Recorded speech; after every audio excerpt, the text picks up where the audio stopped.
I'm one of the most popular entrepreneurs in our current society, no question. Like, super proud of that accomplishment. I also find it intriguing that I'm probably the one that talks most about the shortcomings of entrepreneurship and how many fake entrepreneurs there are. I'm not getting high on my own supply.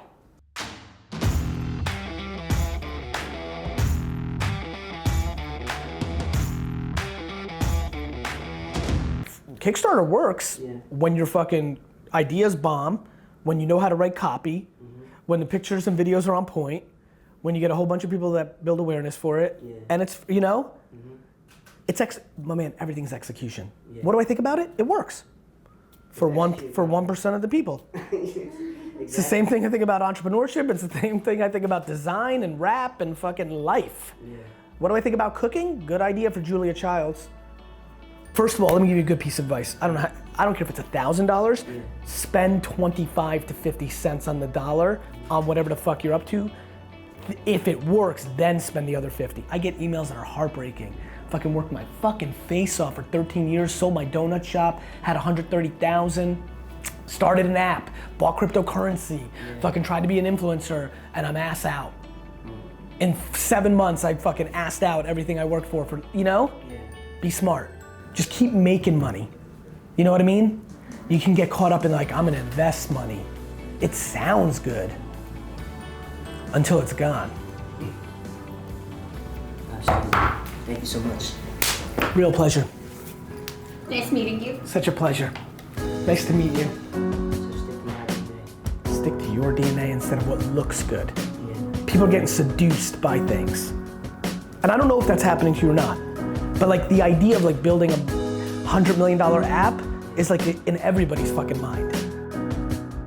We switched, we had been on Vendor Central, which is very hard to get noticed. Yep. Because Amazon controls it. So they're just buying directly from you. And we switched to a third party seller now that's proprietary that we can manage 100%. You have to become, no joke, disproportionately educated on Amazon. To me, it's Amazon and Facebook more so than Google and Apple from an innovation standpoint. I think they have a better pulse of the end consumer and the wants and needs of that end consumer. I respect execution too much.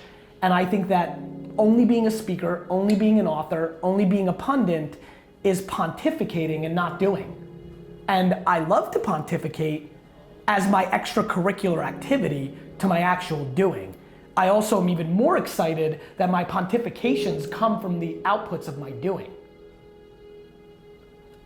Very simply, I think it's a lot better to take advice from somebody who's done the thing they're fucking talking about.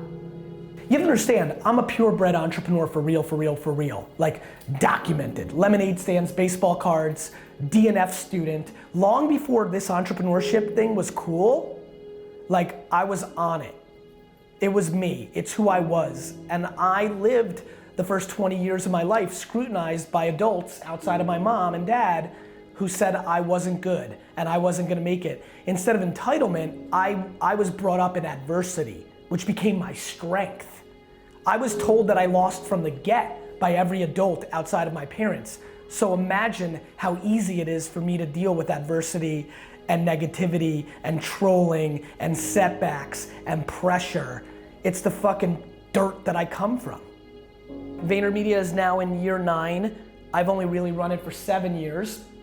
I've always thought about it long term, and now it's, 900 people, and now it's, hundreds of millions of dollars in revenue, and now it's a big thing, but a lot of people that started companies in 2009 through 11 with me, my homies from Silicon Valley and others, even though they raised millions and millions and millions of dollars, their companies are out of business now.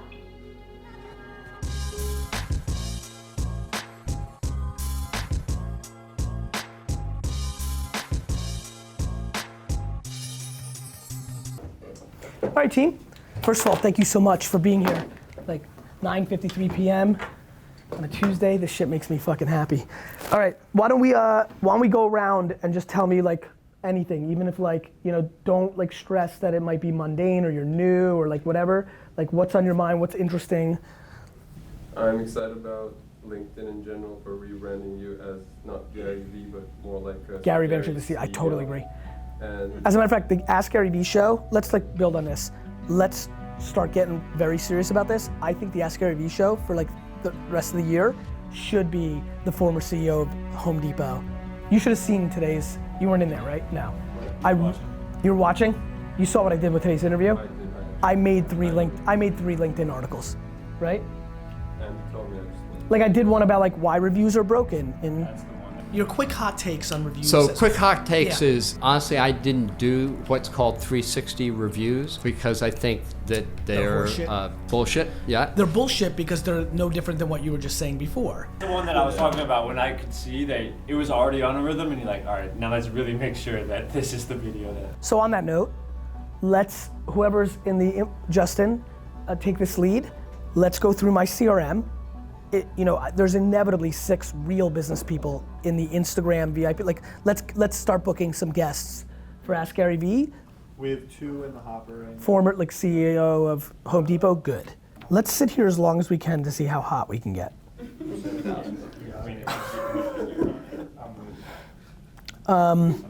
Does anybody need anything from me? Do you think that the podcast content has been weaker in Yes. the last 7 weeks? Yeah. Yes. I think that, right? yeah, that's now that we're Why? seeing more Ask Garyvee, We just shows, haven't more done shit. original Like- content. I've been busy. I also think that we are remarkably not creative. For example, how the fuck in that world are we not doing a Throwback Thursday episode since I put out content my whole fucking life? Somebody here, fucking fresh-faced interns coming out of my ass in here. Why can't one of them watch Tuesday, June 7th, 2007's wine show, where for the first 10 minutes, I talked about things besides wine, and maybe I made a proper prediction about Facebook, and that's the actual episode in the podcast. We could. The one thing that I would say is, I think I have the same energy as Sam. Like, I think as a net score, we're dominant, and then there's inefficiencies. There's procedural inefficiencies, and then I think that there are unbelievable, like I don't even want to tell you how I judge your creativity because you play within the box you were given, which makes no sense because it's the perceived box you've created for yourself. I think we could be more creative. What? Great, so I'm glad you love it, but I think like we need to figure this the fuck out. We should be the dominant Throwback Thursday organization in culture, and we don't do anything. I've given you fucking 13 years of content.